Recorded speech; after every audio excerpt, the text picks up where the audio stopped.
Hello दोस्तों, नमस्ते। आज हम आप सबको नाच गीत सुनाने जा रहे हैं। बहुत ही प्यारा है। नीक लगे ठंडी बयार नैहर में, नीक लगे ठंडी बयार नैहर में। पहिला पटवनी ससुर मोरे अइले, पहिला पटवनी ससुर मोरे अइले। खुल गइले घुंघटा हमार नैहर में, खुल गइले घुंघटा हमार नैहर में।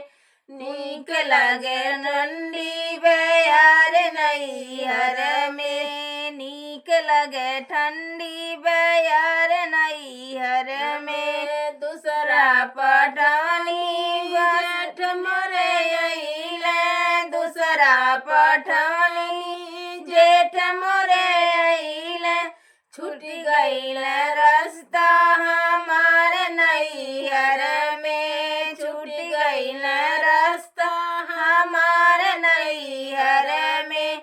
नीक लगे ठंडी बयार नैहर में, नीक लगे ठंडी बयार नैहर में। तीसरा पटवनी देवर मोरे अइले, तीसरा पटवनी देवर मोरे अइले।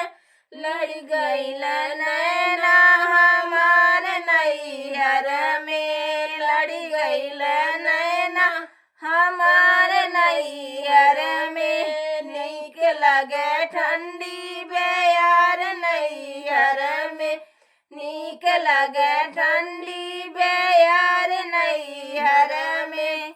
चौथा पटवनी बलम मोरे अइले, चौथा पटवनी बलम मोरे अइले। धड़केला जियरा हमार नैहर में, धड़केला जियरा हमार नैहर में।